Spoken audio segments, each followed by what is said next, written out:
What Happened to Your Accent is produced by FeteWorld, the Caribbean Podcast Network. Hey, lost your accent or what happened to you? What happened to your accent? What happened to your accent? What happened to your accent? What happened to your accent? ¿Qué le pasó a tu acento? Drunk or hard talk, no typewriter start bark, no 45 now bark. Oh, Louis a talk, follow me. Original gun come to boom it up. Louis ranking, they are my friend. Original gun come to boom it up. The sweet daddy him come back again. Dan dada, now he's a super cat man. And that's our intro to our inaugural episode here at What Happened to Your Accent. We are here today. This is your host, Mansa. I'm here with my wonderful co-host. It's Jerk Sauce. Hello, hello, hello. What happened to your accent? Where it go? Yeah, man. That's really important, man. And just to let everybody know, we have to say, before we begin, rest in peace to Louis Rankin. As you guys know, in the last about a couple of days ago, and whenever this episode drops, people will have to do the math on that. But he passed away in a fatal car accident while he was filming in Canada. So we want to say, rest in peace to you, Louis. Yes, definitely respect to everything that he has contributed to the culture. Mm-hmm. Even way back before I knew of Louis Rankin, he was a DJ, Yeah, I mean, he had a tune. Step up. Yeah, man. It's an iconic figure in not only just for Jamaica, but for the Caribbean as a whole. Absolutely. You can ask anybody. They've definitely seen Shatas. Shatas, for sure. Seen a clip, heard. They can recite, different lines. Belly, in the very iconic movie, Belly. He played such a great role. I mean, he put Jamaican culture on the map, too, with that one. There's a little cultural ambassadors, if you will. I mean, everybody turned top shatter after. After that. What? Yeah. But anyway, thank you guys for joining us for our inaugural episode. We're really happy to talk to you guys today. And just to let you guys know a little bit about our show. All right. So this podcast is really focusing on Caribbean identity. We are Caribbean millennials here, and we're going to be sharing our experiences about our life, right? And also about issues that are impacting not only Caribbeans here in the U.S., but also Caribbeans internationally, and of course at home. So that's essentially what our podcast is about. Now, we're going to dive into a very, I think, wonderful topic. We got to start with the main topic. And our episode is entitled today, Caribbean-ish.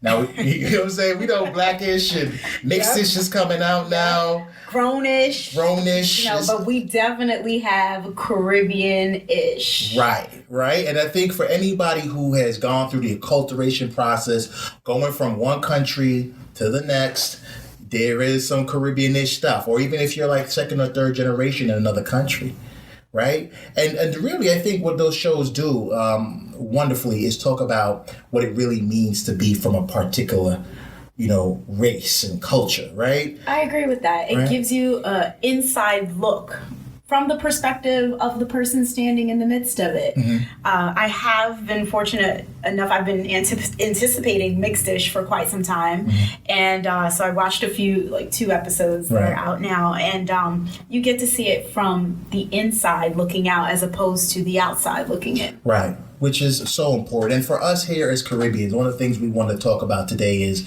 really, what does it really mean to be Caribbean? Now, we're going to have Jerk Sauce kick it off a little bit to talk to us a little bit about your opinion, where you're coming from, and what does it feel like, in terms of how you define your Caribbean-ness? What does that look like for you?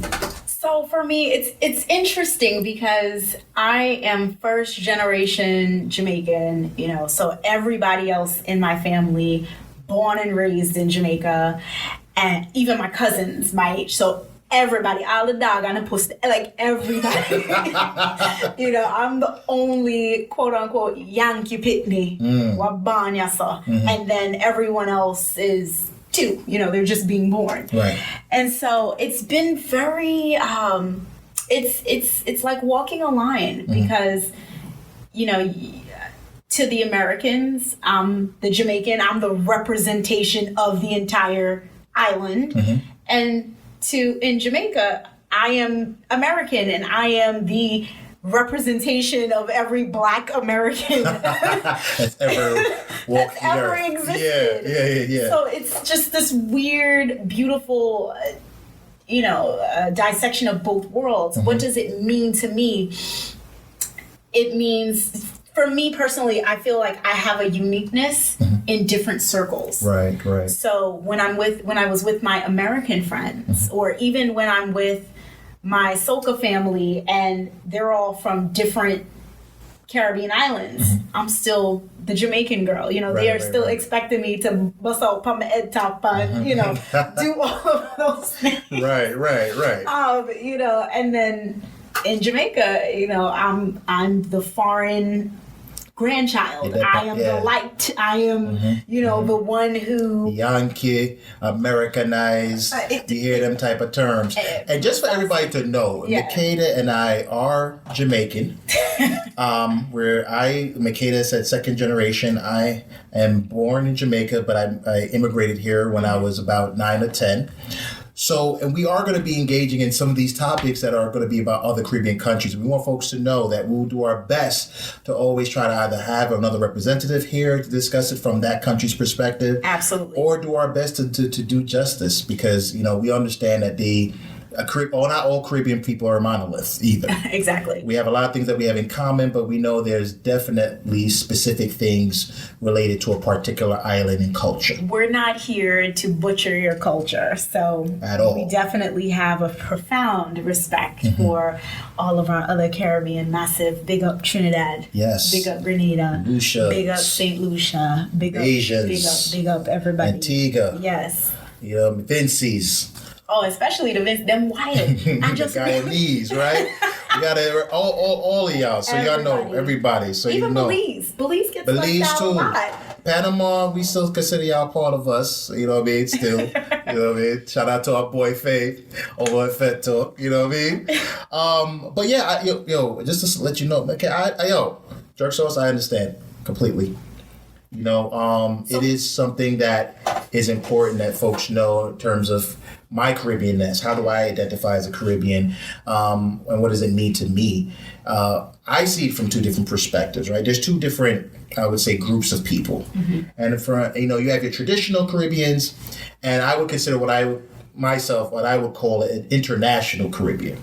Now, the traditional Caribbeans are folks who have been born on that island. Maybe the only time when they immigrated up here, they was like in their 20s or 30s. So the culture has been solidified in their blood and their bones.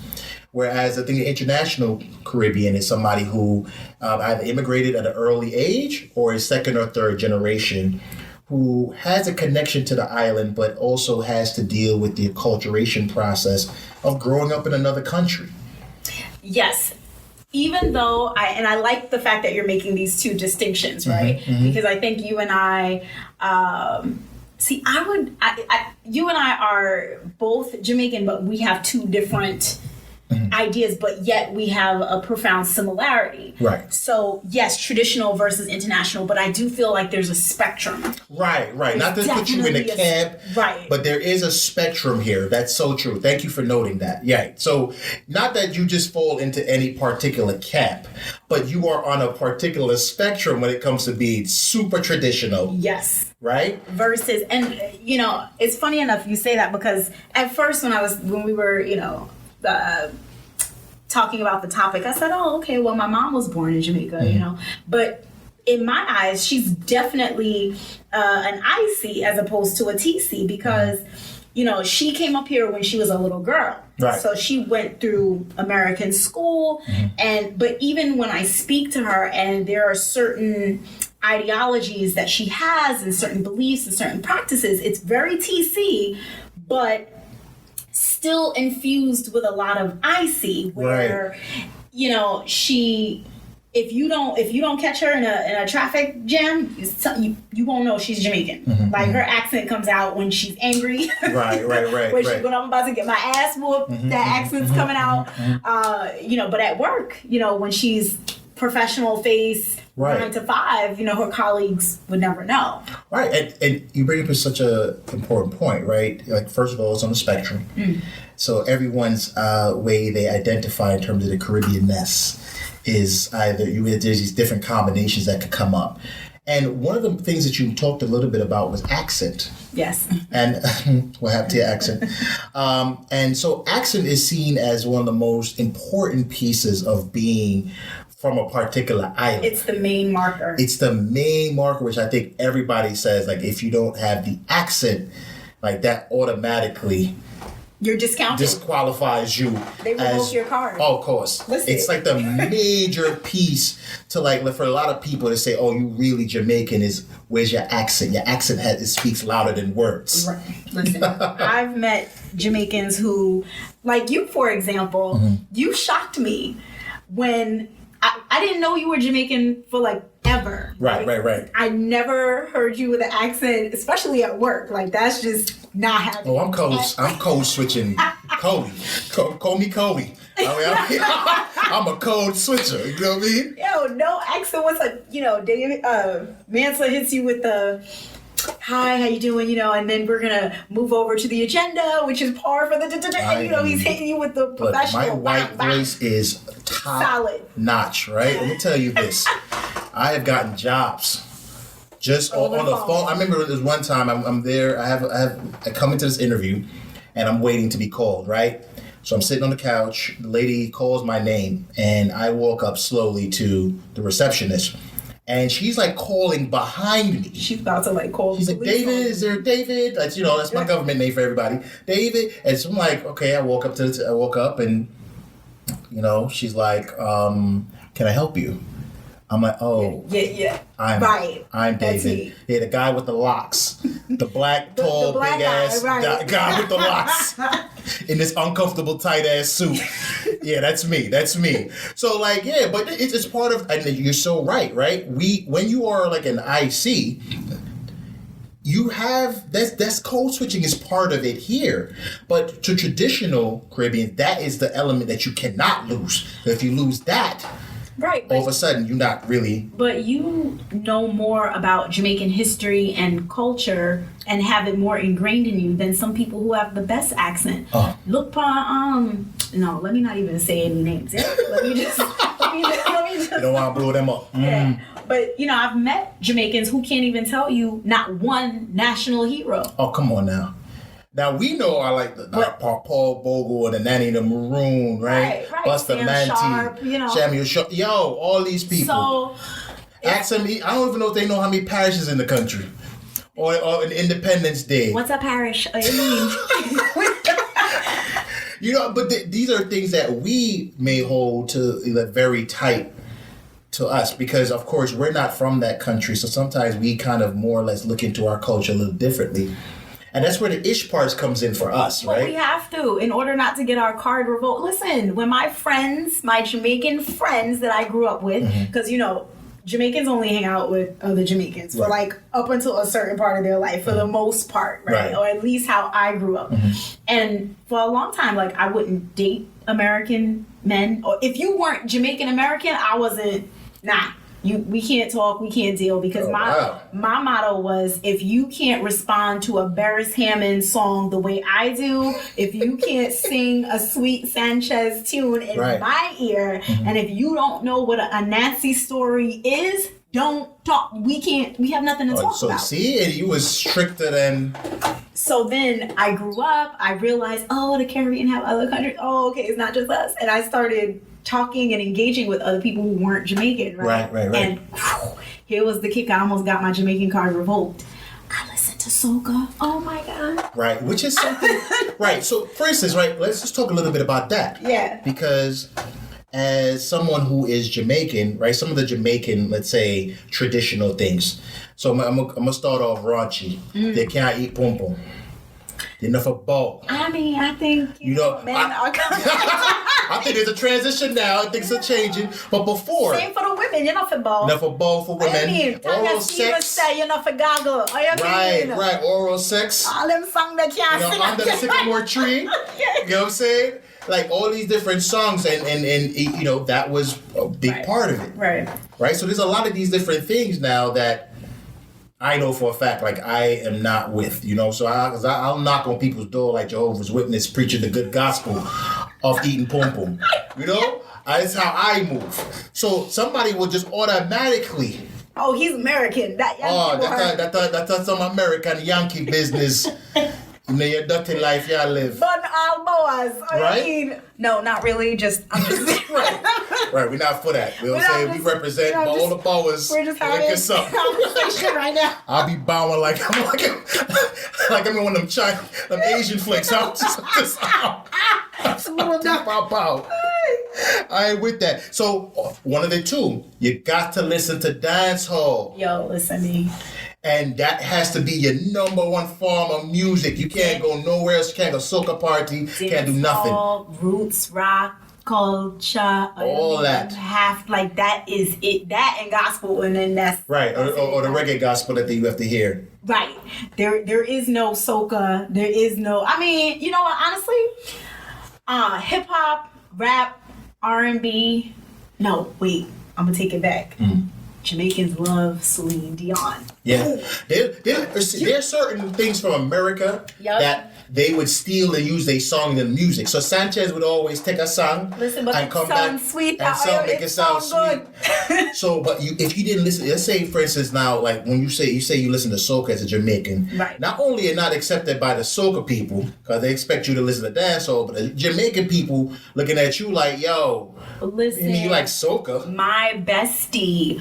One of my besties almost revoked my card. She was like, your Jamaican card is up for revocation. Like, she was just like, what is going on? Paint, powder, juve, what is this? And I love it. And I was introduced, one of my best friends have been Grenadian, right? So when I was early in my life, when I was in like an elementary going to like, junior high, one of my best friends, shout out to Kyron Charles. I do not even know where this guy is at now. I gotta try to find him. But that was my Grenadian brother. Check WhatsApp. Yeah, I'm trying to find him. But that was my Spice brother right there. And then my good friend Soka J, that became my dude when I was in college. And so I was always exposed to all these different Caribbeans. Like, and my crew that's because you live in Brooklyn. Yeah, because that's Brooklyn life. You have a crew, it's like Caribbean versus everybody. So then my crew was made up of a Haitian. Oh, okay. We had a Catition. And then we had a Grenadian and it was a Jamaican. So those are the four people that I grew up with as my brothers. So we didn't have to worry too much about, oh, you from Jamaica. Like, we were just knowing that we was Caribbean dudes. We had things that we know are Caribbean, and that's how we kind of came together. So I think when you were an IC, when you're around in an area where all these different cultures are there, you start seeing the things that you have most in common with people, and you're exposed to different types of things. So I would definitely say I'm an IC that grew up with some traditionalist factors. Right. My grandmother was very much a traditional, like there were just things that she didn't do that were a part of my American culture. For example, I remember growing up, my grandmother used to watch me a lot. God rest her soul, I miss her so much. And watching TV, wanting to have Lucky Charms, like the cereal. Right? Yo, I want a cereal so bad. I know what's coming next. I know what's coming next. Son, we all been there. Granny would bust out with the cornmeal porridge. Like, yo, my friends at school, in elementary school, they grew up, they would come to school with the little cute Lunchables and shit. I had a bully beef and hard dough bread sandwiches. Listen, nice, no? My parents were mean with the hard dough bread sandwiches. Yo, hard dough bread was a staple. That and bulla in my house. Yo, listen. You have bulla and cheese, you have hard dough bread, and everything has to come with that. Like, and I used to always make good meals with that. So always a bully beef. I kept a bully beef key around my neck. Are you? Yo, you hear me? The devil. I made bully beef yesterday, and that shit didn't even open the whole can. And you know what happened? If you listen to bully beef key, it's the worst thing in the world when you're missing a bully beef key. Are you hungry? Are you hungry? You're coming in and you want something quick. Because you're bully beef, right? You have some vegetable, you might chop up some onion.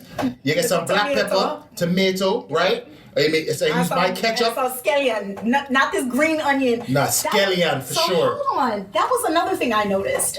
Even the difference is what we call things, right? So, for the longest time, I didn't know what an avocado was because grandma would make pear. She would bring home a pear. It's pear. And I didn't know that there was like a pear, and then an avocado pear. Yep. Pear was green and round, and it was an avocado to me till I was like in high school. Yeah, and you notice a different type of avocado too, because it's a smaller version. It's the big one. It's not the house. The big one. The big ass ones that you can eat for like 3 days. You get a piece of that. You put a touch of salt on top.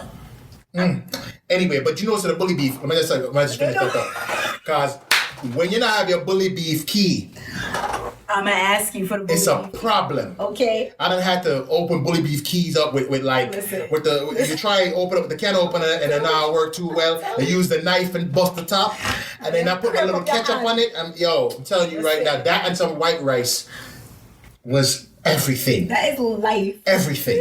Yo. Know what I mean? But definitely, like, these are things that would, like you say, consider your Jamaican things, right? Religion, Christianity. That was it.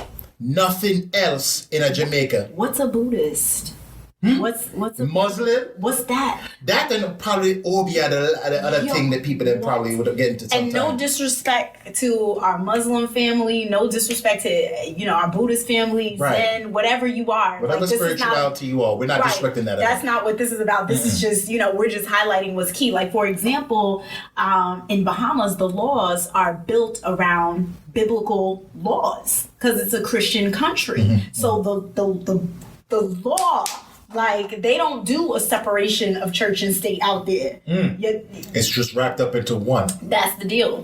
That's what I took home when I went on my little cruise out there, and the bus driver was giving us the they talk and they give you the little tour or whatever. So not just in Jamaica, but in other Caribbean countries, right? Yeah. So when I see things like, it's weird for me to know that there's a place to go do yoga in Jamaica. That's weird for me. Yeah, that's different. I mean, and even so, also one of the major points about like from many of our countries has been castigating homosexuality, and that's. Let's say, for instance, like I come back and I'm having conversation with family members, and now I'm on the defense. I'm defending. I'm saying, look, these people should have a right to live their life and do what they want. They're Jamaicans too. They're suspecting that you're. Yeah, and all of a sudden me said, "Man, I talk them kind of thing." I don't know about that boy. They know, but because we are around in an international scene, right. Right, we are growing up in a country that is different. The values here are different, so we have a different orientation to that. We're more open and have seen things very differently, and so that's a really important thing for people to know. Can I just share about the first time someone told me that I wasn't Jamaican? Oh, for sure. Oh my God. Got plenty of stories to share today. So growing up, I was the child that was shipped down to Granny's house every summer, so I didn't know anything else. Like, literally, I would come back, my accent was heavy. My mother would tell me, don't go to school talking like that. Like, just don't do it. And, what do you mean? And I had my little twang or whatever. So I remember at the beginning of the summer going to Jamaica, I wouldn't talk for 2 weeks because I would sound like this. And then coming home for 2 weeks, I wouldn't say anything because I would sound like super Jamaican, right? So I remember when I got to college, so where I grew up, very different from Brooklyn, we didn't have a lot of, or I didn't know a lot of other Caribbean people. Everybody was Jamaican. Everybody. Like, that was it. And so I remember when I got to college, and I thought college was going to be like high school. So I went, found CSA, and I remember that I remember saying, I'm Jamaican, but yeah, you's no yachty. You're fake, you're foreigner, or you mean you're Yankee. You're not. And I was like, wait, what? I'm sorry, excuse me? What I didn't realize was there were a lot of transfer students, international transfer students, who were my age. We were going to the same college, right? So they were from Jamaica, not oh, they were up here for a while, then they decided to come to college or whatever, they waiting on their papers, whatever. No, like when they go home for vacation, for spring break or whatever, right. they going home to their parish. Yeah, they going to Clarendon, they going to Manchester, they not going to New York like I am. And so I remember like not going back because I didn't feel a part. Like for the first time, I did not feel a part of the very cultural connection. Like I did not feel wanted or welcome, and that shit hurt. I was cut. I was like, I'm sorry, excuse me? Like, I never heard that before. Yeah. I think we all experience that, especially when going back home. And you get to the country, and it's like there's a slight, everyone's like slighting you. The certain statements that people would make. Oh, right. You know, the little things that they would say, like, oh, yeah, well, you're Americanized, no, so... I'm used to that, getting that in Jamaica, but to be in America and hearing that shit, I was like, I was like, excuse me? And I've run into people like that, where, they say, oh, you're not really Jamaican and all that. And that's fine. I mean, I think you have a right to your own opinion about what makes me a Jamaican or not. But here's where I think the opposite, the issue that I have then. So what happens when somebody wins a particular award? Or they become very famous for doing something. All of a sudden now, this guy Jamaican, you hear say, I'm from St. Elizabeth or something. Listen. And all of a sudden now, this person is you. He represents you or she represents you. Absolutely. But when it comes to just a normal person coming back home and all of a sudden now there's no connection. I am not Jamaican enough to be called Jamaican. Right. I'm called a Yankee, but I am Jamaican enough for when you need some money. Listen, when them I WhatsApp you for the little credit pan Digicel. Or the barrel and want you for send on. I even had a cousin ask me for PlayStation the other time when PlayStation popular. Are you serious? I Mr. Bridget, what a TV you gonna use for play the PlayStation? Cause last time I come down, I'm not like a party. What do you mean? there was no TV that you own. So what was really going on? He got that from the girl he met at the hotel. And that girl was probably me. So don't even try it. Listen. He got it from Estella, got her groove back kind of woman he dealing with. And let's just note, just on a sidebar. Just a little sidebar. Look, we also know a lot of y'all yardies, right? Because, are doing really good jobs of finding your ways up to the country. You know, Trump now stopped you for coming to America. You coming here one way or another.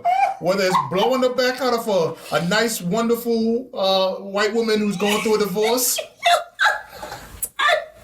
You revitalizing that life and getting your papers, and I respect that. So keep doing your thing, son. You're lucky we don't got the gunshot going off for y'all right now, because that is gangster. I heard so many stories I'm hearing now. That's how they getting up here. Now? Because Trump is, before they was doing it, but now that Trump has put a lock on things. Everybody getting married now. Son, man, people are making moves. That hotel is booming.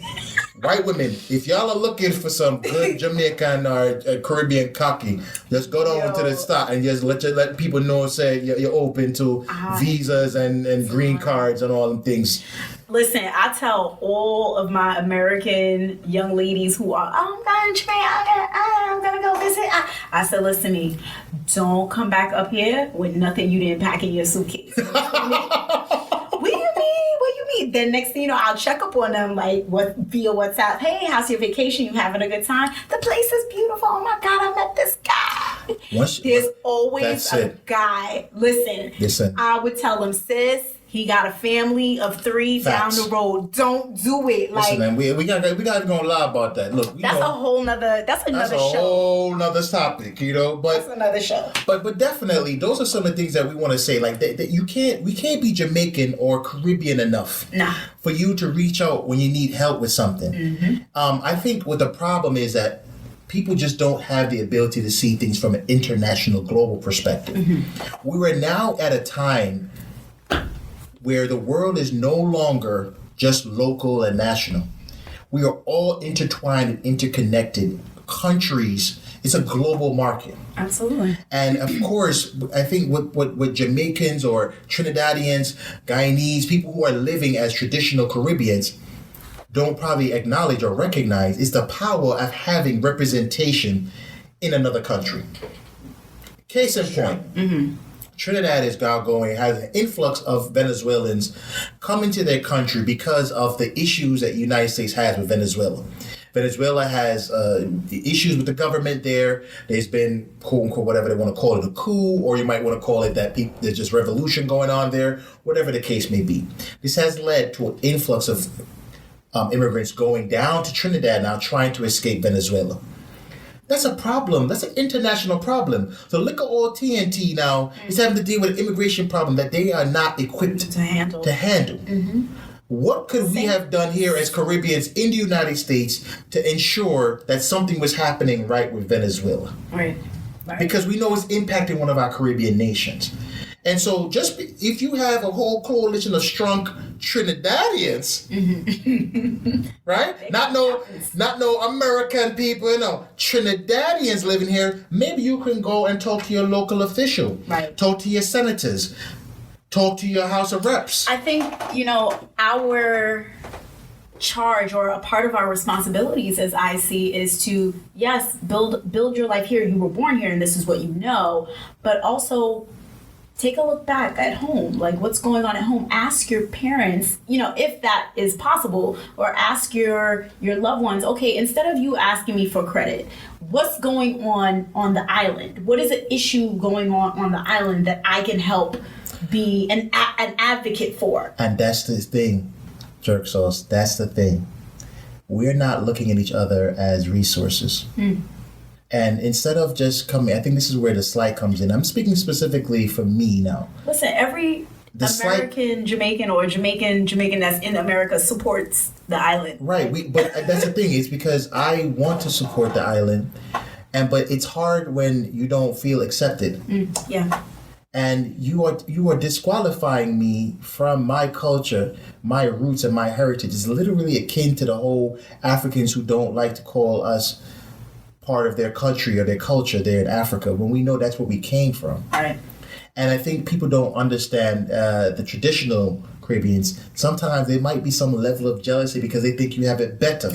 And maybe sometimes, 9 or 10 times you do, you do. We're not maybe dealing with the crazy poverty that's down in certain countries, but there are things that I miss about my country of origin. There's things that I know that I would have benefited from if I was around it. You think I don't want to stay? I wish I was there more because I wanted to be closer to some of my family members down there. I think like there's a part of me that was missing because I didn't get the opportunity to go down there all the time. I definitely agree with that, and I felt the disconnect as of recent, because like I mentioned earlier, I used to go down every summer, and then that stopped at a certain age. Right. And so when you're not going as frequently, you have these distant childhood memories, and sometimes for some people, because unlike myself, one of my besties, shout out to Cake Gal Kiv. Shout out to Cake Gal Kiv. She is very connected to her relatives in Jamaica. Her mom goes down there frequently. She talks to her cousins down there all the time, so her connection is still there, whereas mine has dissipated for a number of reasons. But I'm slowly starting to realize, okay, well, when my parents transition, what happens to the things that grandma left behind? What happens to the land? What happens to, the house? What happens to all of these things? And is it a little selfish of me not to take a look back and say, okay, is there something I can do to help? Is there, maybe we should start building on the house down there. Maybe I should help advocate in the parish for whatever. What is my role in all of this? And it's connected to, your identity and that you're working through it. This is a process that everyone has to go through. If you're Caribbean, and I think this happens for anyone else too, in other countries as well, not just Caribbean folks, but if you're the German, you know, or you're French. Maybe these are things that you go through. I think anyone goes through it as well. But then, okay, so that's a good point, right? However, I feel like it's not safe because I talk to my dad often. Yeah, talk to me about the safe part. Yeah. I talk to my dad often, and you know, he recently retired, and I remember years leading up to the retirement. I'm like, listen, what are we gonna do after you retire? Because I'm not with the you sit down and rot for the next 20 years type of retirement plan. Like, I've seen that happen to people, and I think that comes out of an ideology of the definition that we have of retirement, right? So I said to him, I said, all right, Daddy, what are you gonna do? You know, his when I was a child, he would always say, okay, I'm going back home. You know, I'm saving my money. I've worked all of my working years, and I'm going home. Daddy, what's going on? Are you getting ready? You going to Jamaica? No, I'm not going. It's not safe. The healthcare system is bad. I'm getting older, and I don't feel comfortable. And I was having the discussion a while ago with someone else about why a lot of business owners don't want to go back home and invest. Because when you do go back home and invest, next thing you know, your ear said, them shoot up the place, them shoot up the person car, them rob this person. So it's like when, you know, your own people have come up and they've worked hard and they've established something and they've built up a life and, you know, they're coming home to help. They get robbed. They get killed. You know. Yeah, that's so, that's a really good point. I think there are a lot of things to be said about the state of our countries and how do we kind of help them to get to a place where we can go back and really invest. And I think there's so many issues that are going on and reasons why our countries aren't thriving, which we're definitely going to go through across this next several seasons of this podcast. Oh, now would be a good time to mention how Jamaica is selling off to China. That was definitely a stab. Yes, I'm pissed about that. Yeah. Oh, big issues there. So I mean, that's really some of the things, right? How can we? And that's why I said like there's no looking at us as a resource. The part of the problem is it goes way back, and I don't want to go too far, but I have to. With slavery and colonialism, we've been taught to work against each other as a people, not look at each other as assets. One thing that I recognize about the Jewish community is even though they have their own particular feelings about the Jews that are Americanized and the Jews are here, and in their country, they stick together.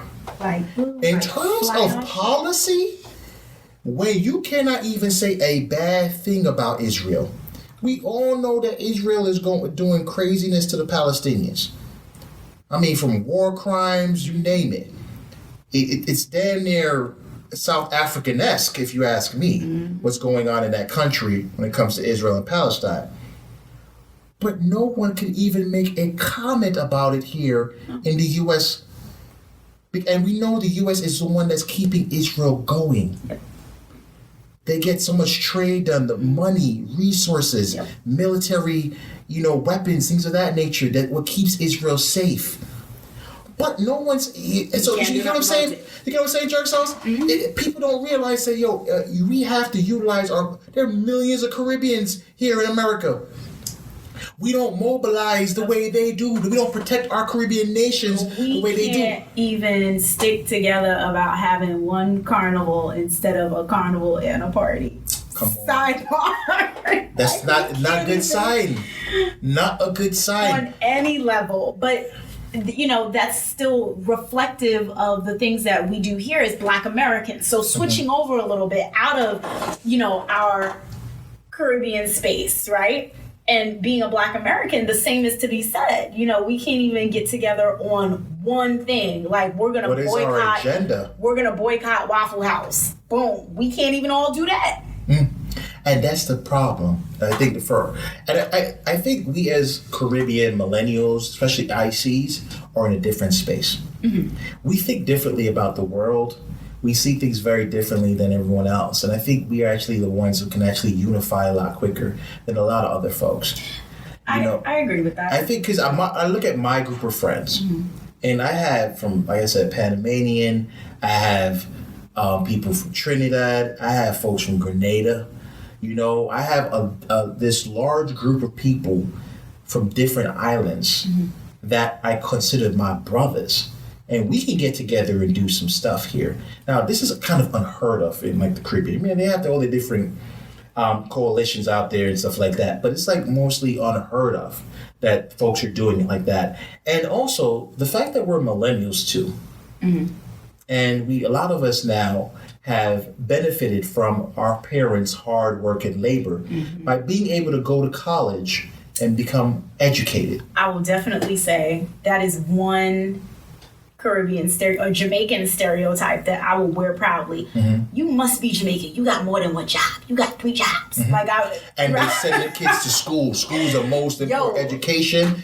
Education. If your mother don't know how to read, but you have to know how to read. I will say this because I realize a lot of our conversation it may sound like we're bashing Jamaica, and that's not it at all. We wouldn't be sitting here if we didn't have a love for our country. And yes, I'm going to say our country because we do have roots. Listen, I in the country as now well. got my TRN number. Land is getting transferred. Man saying I pay tax. I have to pay taxes, so you can't tell me nothing about it's not my country. I own land in that country. The people don't own land in there. So I push it back. I rail against anybody. You can't tell me what to do in terms of my identity and what I consider myself. Which brings us, so we decided, as hosts of this show, we will take on a task. A very tough one. Right? So the task for us, I'm going to give us about a year, right? 12 months. Our task is to apply for our Jamaican citizenship. That is the task, and we're putting it out here because once you put stuff out, people gonna be like, "What happened in that sentence?" Yeah, word. They're gonna hold your foot to the fire on this one. What happened to it? So, our task is to apply for our Jamaican citizenship over the next 12 months. It may take some time, but I think we can do it. And what would you say? What importance or what significant value would that have for you obtaining your dual citizenship?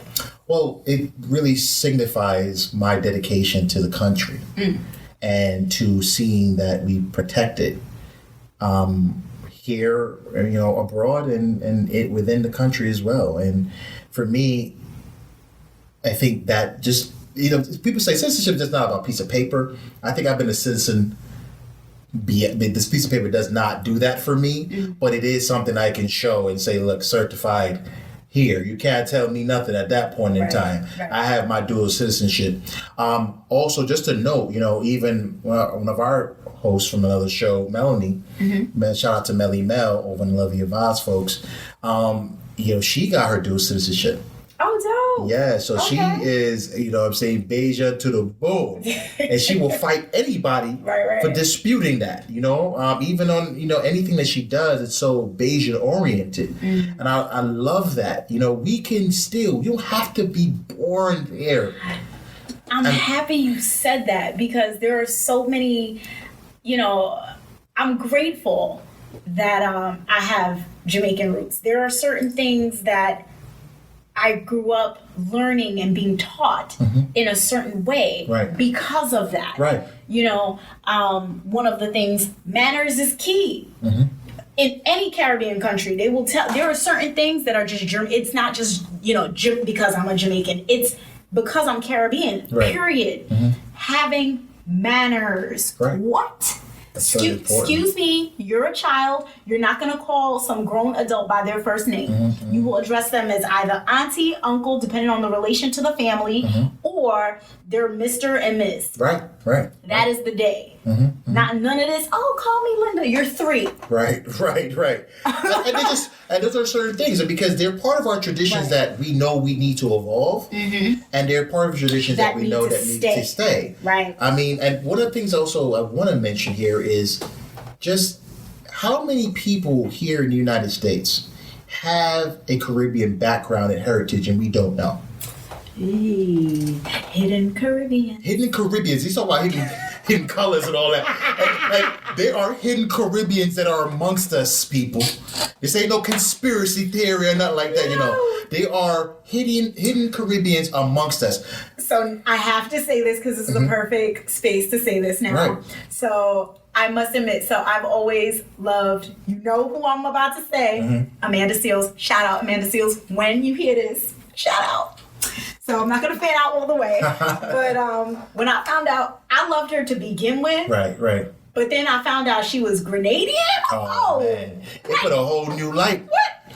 And what I have to say, Amanda Seales has also been a person who's been very real and upfront with her life. Oh, yeah. She wears her heart on her sleeves. I appreciate that. And, you know, there are times that, you know, she does things just from a real space. So you just never have to question where she's coming from with things. Right. And the thing is, we don't have to agree with everything she says, but I really appreciate her ability and willingness to be so vulnerable. And open. And open all the time. Yo, she is real. Whether you like what she has to say or not, that's how she feels. Right. Take it or leave it. And her connection to Grenada. Yeah. When she says she goes every year. Yep. She visits. She does not hide. She's not part of this whole hidden Caribbean folks. Nah. Who, you'd be so surprised how many of your artists, how many of your musicians, how many of your actors, actresses are from Caribbean heritage. Yo, so let me give you a joke. You know that song, Yes, I'm a ganja planter. Yeah. Marlon Asher, right? Yeah. Yo, years. I thought he was Jamaican. Come to find out, he is a Trinidadian. But Did not even know. When you hear the song, I'm gonna have to fact check that, y'all. So, because I might definitely go, like, that's not it, sis. That's not it, sis. You know, because I was talking to a friend of mine. We were in the car listening, and he was like, "Oh yeah, that's Marlon Asher. He's a Trini. He's a Trini." I had no idea. So, yo, shout out to my friend Al. Yo, Al was the first Jamaican friend that I had. As a teenager in high school, he was going to Carnival. He was like jerk sauce. You are missing out. You are missing out. Word. He was like, yo, you need to start listening to soca. Shout out to my friend Tanya. In college, she was like, yo, Kitty. At that time, my nickname was Kitty. Yeah. I didn't become jerk sauce till I hit the soca scene. I had to let people know, I'm the Jamaican representation in the group. Thank you. Facts. We get a lot of flack. Let me just tell you, I'm fighting for Jamaica where I've never met. So I got introduced to I knew of soca from growing up. Yeah. But I was still very much so dancehall and hip hop. So when I came up here, it was more dancehall. I was busting pepper seeds, winning dance contests and all that before I got weight on me and started getting to the gym. I can't do all the moves no more. But real talk, like that was what I was oriented to. And then when my homeboy, shout out to Soca J, put me on to some, she's like, yo, we going out to these parties. And yo, once I heard soca, I'm like, oh, this is for me. The whining was beautiful. Listen, beautiful. The vibes. It was just that. I knew this was it. I'm like, oh, this is it. I switched over quick, and I'll be the only Jamaican in the party sometimes hopping up. They be like, yo, this guy, look at this. Major Hype did a good video. You saw that one he did? He did one of his skits was Jamaicans in the 80s or 90s. And then Jamaicans now. Yes, and a soca fan. Right. But you know what's funny? I used to feel that way. Shout out to all my Zoes. I used to feel that way about running into Haitians at a dance hall party. I was like, yo, son, what are you doing here? Like, yo, I used to stay meeting. Like, where's your compo, my friend? Haitian men. And I'd be like, yo, but I would tell my girls, like, yo, I met this guy, he's cute, blah, blah, blah. And then I'll never forget, I met this one guy at a party, gave him my number, called him on the phone, and dude started speaking French. Like, he was speaking Creole. I was on the other line like, oh, that's not English. That's definitely not English. That is not English or patois. I thought that. That's not nothing. That ain't nothing I don't notice. That is Creole. That is Creole. That is black rice and legume. Okay. So fast forward to today, you know, this Jamaican chick in every fit. That's the beauty of like international Caribbean stuff. You it's can fun. jump into everybody's culture and enjoy their thing. It's fun. So imagine just being in the space of just a Jamaican space and not being able to enjoy a good roti. Yo, listen. Enjoy Long time some ago, black roti. rice. You know what I'm saying? Like all these different things from other islands that we just love and you know what I mean? Bacon and shark. Yo, listen, I bust down a good bacon shark Labor Day weekend. Come on. Like totally off my diet, but it was everything. And think about it. So I want to just circle back to the Hidden Caribbean because we went to something at the mayor's office held a celebration for Caribbean American heritage, and a couple of our FeteWorld folks were able to go. FeteWorld folks were able to go out there and enjoy that, and Nia Long was the guest of honor. What? Nia Long was the guest of honor. Is she a song? So Nia Long is not Haitian. She is Grenadian and Trinidad. What? Trinidadian and Grenadian. Are you serious? Yes. Her parents. So these are the hidden... I want to hear jab. We need some jab right now. Are you but kidding I'm me? sitting here like, where Big up all Grenada massive. where did Nia Long come from? We don't know that. And That why means don't we Samoa know too, that? because Samoa's her sister. Huh? Who? That means Samoa as Samoa. I don't know who that is. That's her I'm sorry. sister. Oh, okay. Who's Samoa? The comedian. Oh, never. Samoa. No. The loudmouth, raunchy, funny. Nah, That's Nia Long has a I think I look at sister. her. Yeah, you put me on. I didn't know. Let me I'm gonna definitely look her up. fact check. So fact check.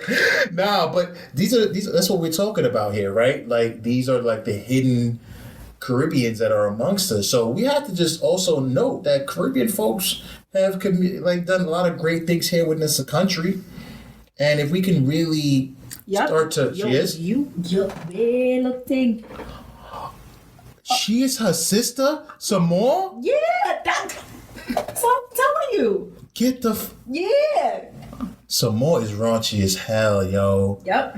I like her too. Yeah, she. That's she sister. She real one too. She type yo. That's She a the real one Grenadian too. coming out of her. I know she.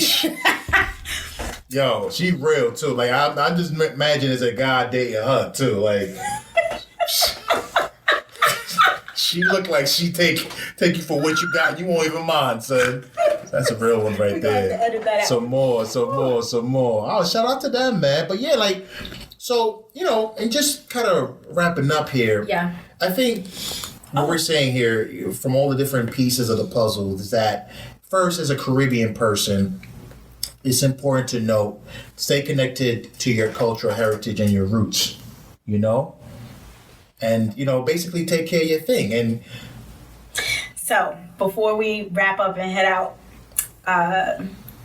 you know, we have to head out on a break note. So I wanted to pull up a top 10 list of things that connect all Caribbean people and that make us Caribbean-ish, right? Yes. So I wanted to highlight some Caribbean-ish feeling, Caribbean-ish things that we all experience. Mm-hmm. So number one, we load and proud, okay? True. We're never home, but always repping. facts. Yo, I was Flag like, wearers. What? Listen, when I was growing up, yo, let me just tell you, I used to have a Jamaican flag on the back pocket like I was a blood or crip. I can't do it. I'm telling you, son, I was flagging. I'm telling you, back in the day, son, yo, I was known on my SUNY campus as the angry Jamaican. I cannot. I used to walk around, I had no smile on my face, Jamaican flag hanging. What's up? Why'd you have to I don't know. It was just let people know where I stand on things. angry though? But they call me yo. They say yo. I remember I didn't know that was my nickname till there was this girl I was talking to, and she was like, yeah. So you're the angry Jamaican. I said, wait, what was? Who? I said that's. You gave She him said- you gave him the white boy She voice? said no. They said everybody knows you. You're the angry Jamaican. You don't ever smile when you're walking on campus. I'm like, gosh, I'm a good guy. Like, Where was your Pan-African flag, Dave? Where was the Pan-African I flag? should have had it on the next pocket. All right. Number two, the barrel ship out yet? Every household, there was always a half full, matter of fact, 2 half full barrels. Yeah, right there down in the living room in the corner. Yep. Everybody know to pack a barrel. You got to put in all your little school clothes. And look, shout out to Bobby's who done packed many a barrel out here in NYC. Conway. That's not on the back of it, but Conway. Come on, and we'll take Conway, definitely. Burlington. Facts. You know what I'm saying? Facts. Oh, Bath and Body Works and the Victoria's Secret scent line. That's for they send that down. Love Spell, the whole set. You go. You don't have to bring that down. Facts. Number 3, I would definitely say rum cake. Every island have a rum cake. You know, it's a black cake season I come. Yeah. All right, with a little dry up fruit. Everybody, yep. And they baking it right now. They got their fruit soaking. Putting it, soaking it. Also, I gotta say, macaroni pie. Yo, listen to me. Every country, look, I always wanted to see they would do an event like that, like a macaroni pie contest where every island brings it, and we have independent judges come. And they trying to throw me off my diet, y'all. Who has the best macaroni pie across the Caribbean nations? So when I found out that Trinidadians put breadcrumbs on the top of their mac pie, some of them, I guess. Yo, I was shocked. I was like, yo, this shit. The Bajans have also a macaroni pie. They put forgive me. I know I should know the ingredients, but they put different stuff. I think one of the things I heard was raisins. And my Bajan people, don't kill me. If I'm wrong, I'm wrong. But Mano, so you put something different in your macaroni pie than everybody else. Shout out to my Bajan homie, my homegirl, Simply Tiff. Yeah. I'm gonna have to ask her. Melly Mel too. We're gonna shout out to Melly Mel. See if Melly Mel could tell us what's in that macaroni pie on the Bajan side. Okay. Number 4. School fee half a pay. Yeah. Listen, I cannot tell you. I'm gonna put many people through some schools. What? Do you know this is the thing, traditional Caribbeans, listen up. No, like we, you understand? We're not Jamaican or we're not Caribbean enough, but when the school fee have a pay, who you calling? Yo, it's funny enough, I met a guy a long time ago, and he was a scam artist, right? But when he was a scammer, yeah. But when he told me, he was like, yeah, I pay my nephew's school fee. That didn't strike me as, oh wait, there's some shit wrong here. That don't sound like it's true. But I was like, oh, okay, yeah, because my homegirl at the time, her husband was paying his little cousin's school fee. They live up here and they in Jamaica. So it's like, that's not uncommon. That's not common at all. This guy was Bahamian, right? So I was like, oh, so you guys do that? And mom said, oh, okay, that's Caribbean shit. Like, that's Caribbean shit for real. Absolutely. So, number 5. You send the thing yet? Oh my God. And shout out to WhatsApp for making it easier for people to ask you for money. Yeah. And for things. So first of all, I'm mad that I didn't even have to define ting. I just didn't. Things, you know what things means. It's money or them asking for you to send down something that so you should rather just send the money down for anyway. Right. Can you send me down a stove? Brethren. What? Here's the thing. We're happy to help. But sometimes I feel like there's like this lack of consideration, which goes back to the point you made earlier about we have our own lives that we're living and building, and it's not all a better American aligned with goal, Yeah, I fight for everything you have up here. So it's like, we got some things we're working out too, but not to discredit the hardships that are existent in our Caribbean countries. Yes, for sure. But shit, we got bills to pay too. But here's my thing. Stop saying we're not Jamaican. If you're not Jamaican enough, don't call me for nothing.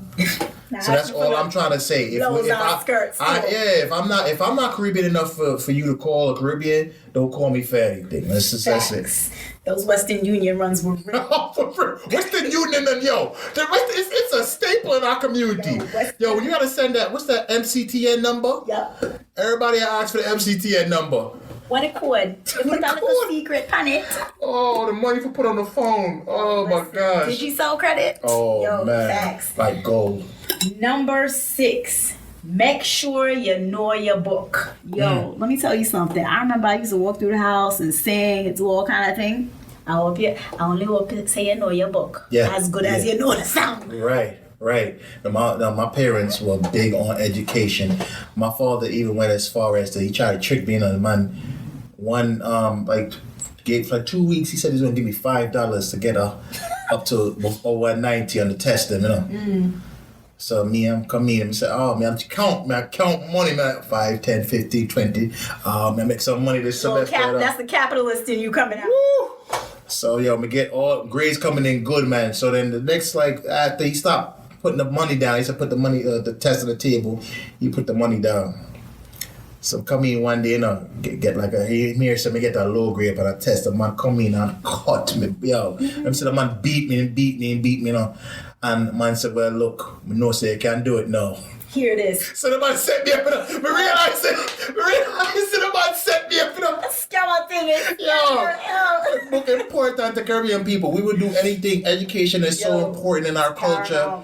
It's part of what we do, man. Yeah. But I definitely, even though education is paramount, it's key, it's a cornerstone, I think the type of education needs to be reformed. We do, because everything we focus on is on doctor, nurse, lawyer, and back in the day it used to be teacher. Right. So those are like the 3 or 4 things. If you're not doing nothing like that, they don't even want to hear you. What you do?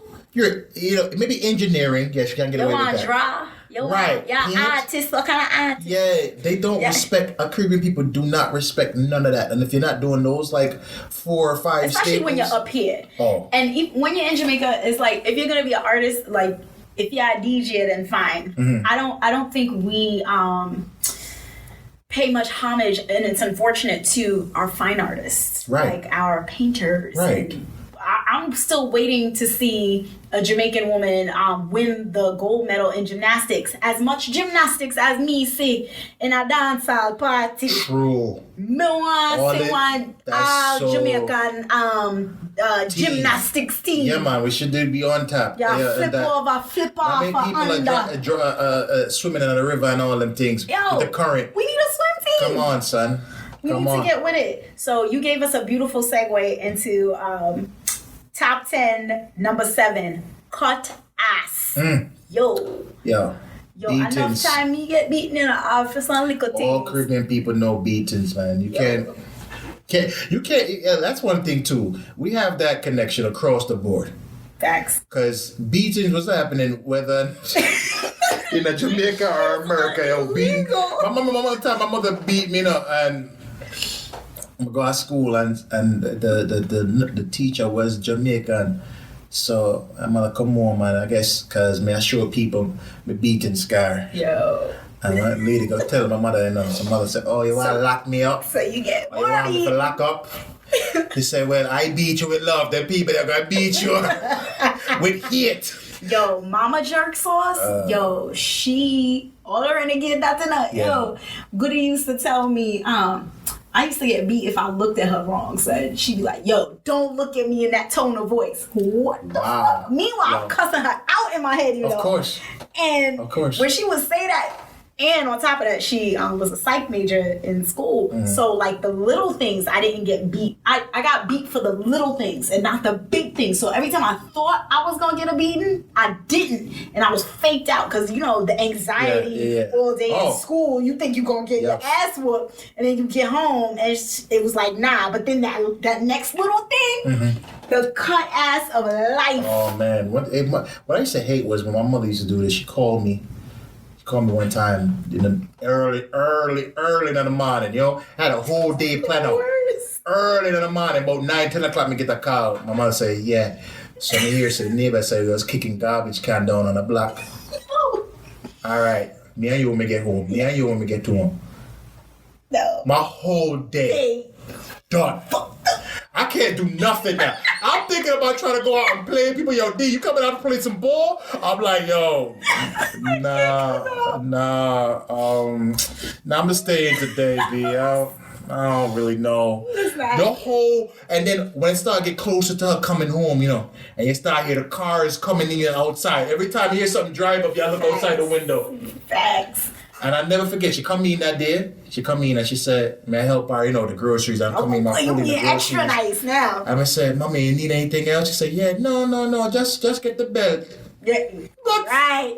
That's how you thought she forgot. You thought she done calmed down. She had a rough day. She don't got time or energy to beat your ass. Nah. That cut ass is coming. Coming. Number 8. So whether you're Jamaican or you from Jamaica or you from anywhere else, you either getting bun or you getting horn. So one of the two. Same thing. Yeah, it does happen in our countries. Everybody have a sister or a brother from somewhere else. And not really for me, oh, that's my sister from another mother. Yo, facts. Yeah, brother from another mother. Or, there's situations where at the funeral you find out. How many stories have you heard of people finding out to them have brother and sister at their funeral? You know how much casket almost come over? On. Yo, you ever been to a funeral in Jamaica? You ever been to a 9? I've been to a 9-night. I never been to a funeral. I did the 9-night. Yeah, 9 nights are fire, man. I miss a 9-night. It's such a cultural connection to Africa too. The beating of drums and the singing, the music, and singing. What about the drinking? Rum. You know how much rum I drink? Oh, and that's when the secrets come out. Yep. So you're not really a part of picnic. Yo. You're like, hold on, uncle. Right. Keep that for another night, sir. This is come on, brethren. Come on. I want to enjoy the manish water, and I want to enjoy the gold. You to the gold soup I run. Listen, my dad, when he got remarried, said, first of all, I was in a hot, tight-ass chiffon dress. I told his wife I was a 12. This chick bought me an 8, okay? We won't even talk about that, okay? Wow. Then, me in a girdle, me in everything in that dress. I don't want to know. I saw a hot soup there, sir. Yo, I was like, if this ain't Jamaican, like, I just don't even know. Yeah, the manishwa to miss that. And goat head soup at the wedding, bro. I was like, fam. Yo, anyway. Number 9. Send me a credit now. If I get the little WhatsApp message, quick. My credit cut off, me not no credit, me not only Wi-Fi, me depend. Yo, listen, I know everybody who has family shit. Even if you have family here or abroad, everybody. I don't have a problem helping people. It's when it's consistent and it's all the time, and the only time I hear from you is because you need something, you want something. And you have to call that out. Yo, and I think like this all, and the family that I'm closer to in Jamaica are the family that calls me to check in on me and don't ask me for much. So if they ever run into something, I'm the one actually offering more than I'm actually gonna be given something because you keep asking me for it. It's one of those things, man. Every Caribbean person know about that. You have to know about that. And the credit for the phone that's the most common. That's actually one of the most common requests. You see when Digicel link up them online thing, and you can just go in and plug in the person. That changed the game. That was technology overall has changed it. You have no excuse. Not Western Union's closed. It don't matter. Go on. Cash out all these things. Plug it in.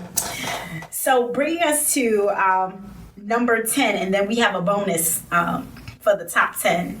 Colorism. In Caribbean countries, we don't experience high levels of racism as we do here in the States, but colorism it's a big thing. Is huge. And when you look at, I think it's an epidemic. Bleaching. Oh, of course. And I'm not talking about like, I have a blemish. Let me put a little Natty Nola, and I'm definitely telling my age. Let me put a little Natty Nola cream. Let me put a little bleaching cream on my spot, to even out my tone. No, I'm talking about 2000 cartel versus 2015 cartel. Like, oh yeah, the cartel thing hurt me bad. Listen, no shade to the world boss, big up world boss, so we love you, I respect you. But it hurt. But to see that drastic change, and then the use of AIDS bleaching creams, and shout out to Spice. I'm an artist that I love her. the person I love, number 2. She brought light to it earlier this year or last year, either right. with her song Black Hypocrisy, and shedding light. And so guilty pleasure, I'll share. I watch Love and Hip Hop. Yes, I'm down to 2 franchises as opposed to all of them. But she's on Love and Hip Hop Atlanta, and I was watching the episode where she was sharing with her cast members, specifically like Mimi and Rashida, and they're light-skinned Black American women. And she was talking about colorism and how it impacts her life, and how growing up as a child, she was always treated differently and teased, because she is heavily melanated. She's a beautiful dark skin complexion. So now when I go to Jamaica, I didn't even know the difference as a child, but I can sense it because my grandmother is light skinned, and they would, call her brown or whatever. And then when it would come to me, for this like a black pitney, you have, such a black. And then I remember growing up, my mother, when they would get into arguments, she would say, you don't like me because I'm a Black woman. And I just didn't understand at the time. It's like, what the hell are you talking? We all Black women. Like, because I grew, again, my American side was, definitely kicking in. And then, I realized over the course of time and just watching, the trends, I said, oh, okay, so even me being my complexion, I'm considered Black. Yeah. And, you hear the songs by the artists, me love me brown, and shout out to Buju. But you said that too, yeah. But then he had to come back with, we not stop crying for our Black woman, we love your, big up to all the women who love their complexion. Yeah. So colorism, I think, is something that we're still struggling with. Yeah, I totally agree. I mean, I remember bringing home one of my Trinidadian girlfriends at the time, and she was dark skinned, and introduced to my grandmother, who was up here visiting at the time, and my grandmother literally saying, "Cause my grandmother don't have any type of filter, just raw." My grandmother does no editing. In her mind, no editing is done when statements are made. The statements she already. Said, "Oh, yeah, she nice. She blackie in front of the girl, So I have to bring the girl upstairs. I say, all right, grandma, you take care of yourself, all right? I have to walk her upstairs, but I'm saying, listen, don't mind my grandmother, because I thought I just saw the Caribbean people. And she said, no, man, that's done, because she's from the Trinidad too, and it's there as well. And it is a major issue that's impacting our culture. We need to talk about it because it goes back to the days of slavery. Just to note that if you're a light skin, it means that your mother was probably somewhere down the line. There was some woman that was raped by a white man. Yeah. This love thing wasn't willingly that it happened when it was down there in that form. Right. And so it's a part of kind of a self-hatred thing. And it's something that we as a community have to address. Which is interesting because my grandmother used to give me a little bit of background history about like the family. And I think, she would say, I married, well, she didn't marry, but she did link up with my grandpa. And that was frowned upon because not too far, like my grandmother's grandmother was like Scottish or something. Like my grandmother is a fair, light-skinned, long, straight hair woman. She looks more, I think we're Scottish or something. We have Scottish in our lineage. And Chinese, we have Chinese in our lineage. So some of my cousins look Chinese. Right. And I, was the only one, it was myself and my cousins, her 2 sons were the darkest in the family out of the whole. And it was always, my dad, my grandmother would say to my dad, I wish, you would have married a lighter skinned woman or, and that was like, and she didn't like my uncle, his wife either, because she was dark skinned like my mom. Yeah. And they caught hell for it. And these are the things that, and my grandmother is a dark-skinned woman who's making that statement now, no. Yeah, because she wished that, So, and also the hair thing too, but we can get into that another time too, because all about this. You have niggerish hair and all the things that hair toughen. But we get into that. I know that's another topic. We got plenty of time here. Facts.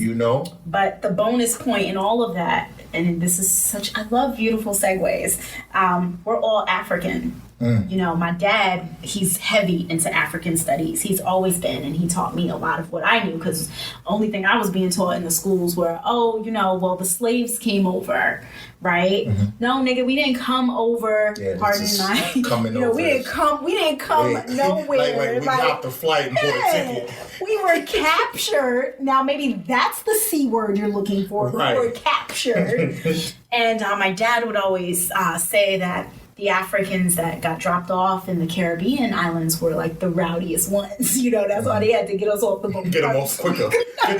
Get these motherfuckers off my boat now. You ever seen Roots, right? You've seen Roots, right? Yeah. And, there were some slaves on the top. But shit, the ones jumping over it, those were the ones that got dropped off. We gotta get these guys off because they wildin', son. They out here, they shaking the cage, they singing. We don't know what's going on. Yo, shout out to the Maroons. Of course, in Jamaica. Please continue the fight for your land. Do not sell off your land. That's another topic for another show. We will talk about those important things. I'm definitely looking forward to taking some deep dives into different issues that are impacting not only Jamaica but all across the Caribbean. Of course, the Caribbean islands. So yeah, this is gonna be, and folks, just to understand, we're going deep. And if you're easily triggered, if you don't like to talk about tough issues, and you feel like certain things should be left in the quiet of a room somewhere, this is not the podcast for you. Please, I want to tell you, you don't have to listen to us anymore. But we're going where people are scared to go. We're going to talk about it. We're not scared to bring up these issues because they're important to the social consciousness and social development of our people. So we're definitely going to go there. We're definitely going to talk about it. This is the space to have these conversations. And yeah, the topics will be heavy, but we'll make them feel light. Listen, and that's our job. I always believe in bringing in the levity. Of course. Always. Definitely, So thank you guys for joining us today. Yes. I hope you enjoyed yourself. You're definitely going to be introducing our Instagram page to you guys pretty soon. So check us out. This is a FeteWorld production. Okay, so we are being produced by FeteWorld. And thank you guys for listening to us today. And we're going to do a wonderful, because we got to do our outros. You know what I mean? Gotta do our outros. So you guys definitely want to make sure we put y'all on. So thank you guys for joining us. Yes, and peace. Thank you. Bumbleclot war. My ramp with me. Come on! Me say, me shot pussy world people for fun. Who want test me? Come on! Come on!